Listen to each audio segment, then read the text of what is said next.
ako lang mag-isa eh. Yung mga trabahong tao eh. Ayan o, tingnan nyo. Eh bumunga sa akin, wasak talaga. Ayan.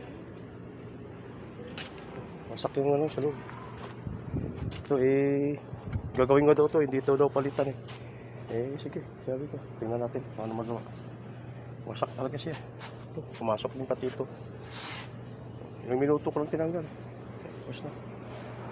Ngayon, tanggalin ko muna lahat mga accessories. Ito, tanggal to, lahat ng flooring na yan, tanggal na yan. Ito, tanggal yan. Ilan mo lang yan eh. Yan ang ano dyan, oh. Pag tinanggal nyo, mayroon kayong sasakyan. Yan oh. 2 piraso lang yan. Tanggalin nyo muna to bago kayo magtanggal ng pintuan. Tanggalin yung battery. Tanggal yan, tapos ito. Yan, tapos yan, tanggal na. Ito guys, sa kabila, ganun din. Yan oh. Okay, isa lang. Para magtanggal kayo. Yan na siya, yan siya. Oh, yan.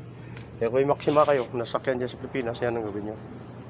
Pag tinanggal yung yung pintuan na palit kayo tanggal yung battery muna tapos yan. Yun muna.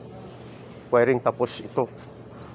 Yung pinaka pinaka stabilizer niya pag magbukas sirado bukas yan ng pinaka holder niya. Yung stopper niya, yan. Tapos sa patron niyo 12. Gamitin niyo. Yun lang. O, sige na. Okay na akong kalagay. At tanggal back na sa tubo.